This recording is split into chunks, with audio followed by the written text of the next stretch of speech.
வணக்கம். மவுத் பீஸ் இந்த வார்த்தையை கேட்டவுடனே உங்க மனசுல என்ன வருது? ஒரு மைக் இல்லனா ஃபோன்ல பேசுறோமே அந்த ஒரு சின்ன கருவி அதுதானே? ஆனா ஒரு சின்ன ஆன்மீக பத்தி இந்த ரொம்ப சாதாரணமா தெரியற வார்த்தைக்குள்ள எவ்வளவு ஆழமான விஷயங்கள் இருக்குன்னு சொல்லுது. வாங்க அத பத்தி தான் நாம இன்னைக்கு கொஞ்சம் விரிவா பார்க்க போறோம்.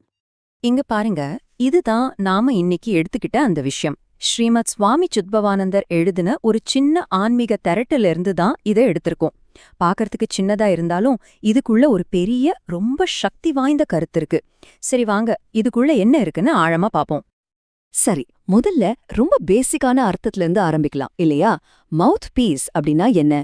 ஒரு மியூசிக் இன்ஸ்ட்ருமெண்ட்ல இருக்கிற ஒரு பகுதி, இல்லனா டெலிஃபோன்ல நம்ம வாய்கிட்ட வச்சு பேசுறோமே அந்த பகுதி.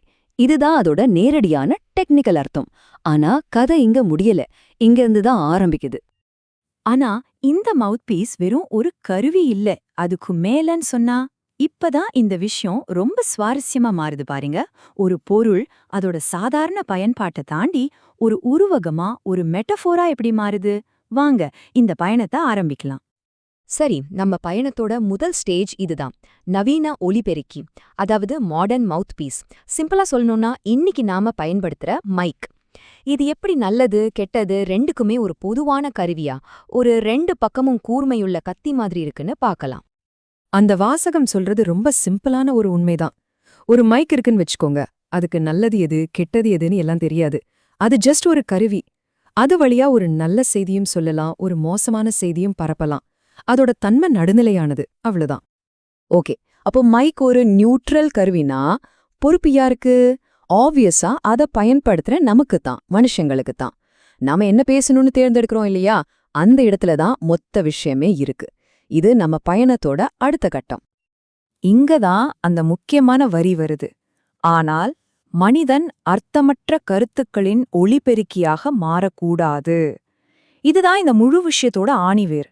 அதாவது நாம என்ன பேசுறோங்கிறத விட நாம எதுக்காக நம்ம குரலை கொடுக்கறோம், எதுக்கு ஒரு மவுத் பீஸா மாறுறோங்கிறது தான் இங்க ரொம்ப ரொம்ப முக்கியமான கேள்வி. இதை இன்னும் சிம்பிளா புரிஞ்சுக்க இங்க பாருங்க, ரெண்டு பாதைகள் இருக்கு. ஒரு பக்கம் பிரிவினைய உண்டாக்குற, யாருக்கும் பிரயோஜனமில்லாத, சில சமயம் தீங்கு விளைவிக்கிற கருத்துக்கள். இன்னொரு பக்கம் ஆக்கப்பூர்வமான, அர்த்தமுள்ள, மத்தவங்களுக்கு உதவுற நல்ல கருத்துக்கள். இதுல எந்த பாதைய தேர்ந்தெடுக்கணுங்கிறது அந்த மைக்க பிடிக்கிற நம்ம கையில தான் இருக்கு. அது நம்ம பொறுப்பு.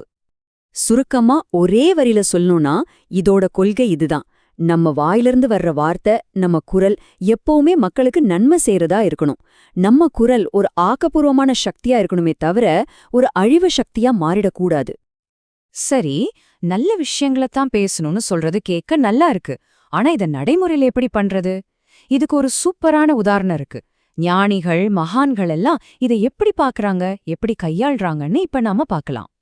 ஞானிகளும் சரி, மகான்களும் சரி, அவங்க அமங்கலமான எந்த ஒரு விஷயத்துக்கும் தங்களோட குரலை ஒரு கருவியா பயன்படுத்த மாட்டாங்க.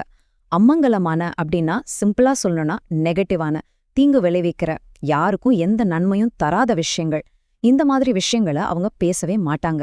இது அவங்களோட முதல் ஃபில்டர்னே சொல்லலாம். அவங்களோட ஃபார்முலா ரொம்ப சிம்பிள். ரெண்டே ரெண்டு ஸ்டெப் தான். 1, ஆக்கப்பூர்வமான நல்ல கருத்துக்களை பேசுங்க. 2, அப்படி பேச எதுவும் இல்லன்னா அமைதியா இருங்க, மௌனத்தை கடைப்பிடிங்க. 1 நல்லத பேசு, இல்லனா பேசாம இரு, அவ்வளோதான். ரொம்ப எளிமையா இருக்கு, ஆனா யோசிச்சு பார்த்தா ரொம்ப சக்தி வாய்ந்த ஒரு யோசனை இது. ஓகே, நாம ஒரு கருவியிலிருந்து ஆரம்பிச்சோம், அதை பயன்படுத்துற மனுஷனோட பொறுப்பை பத்தி பார்த்தோம். இப்போ இந்த மொத்த பயணத்தோட உச்சகட்டத்துக்கு வந்திருக்கோம். இது வெறும் வார்த்தைகளை பத்தினது இல்ல. இது நாங்கிற அந்த அகங்காரத்தையே தாண்டி ஒருத்தரோட குரல் எப்படி ஒரு தெய்வீக குரலா மாறுதுங்கிறது பத்தினது. இந்த வரிய ரொம்ப கவனமா கேளுங்க. மனிதன் தனது தனித்துவத்தை சரணடையச் செய்யும்போது அவன் தெய்வீகத்தின் ஒலிபெருக்கியாக மாறுகிறான்.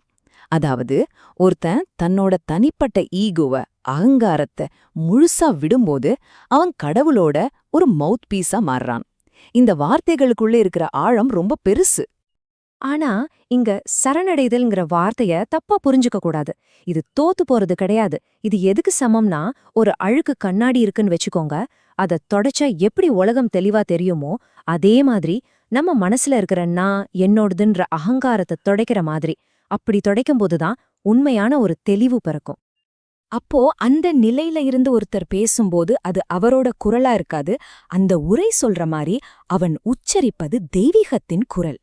இதுதான் கம்யூனிகேஷன்ல, அதாவது ஆசிய பரிமாற்றத்துல ஒருத்தர் அடையக்கூடிய உச்சபட்ச நிலை.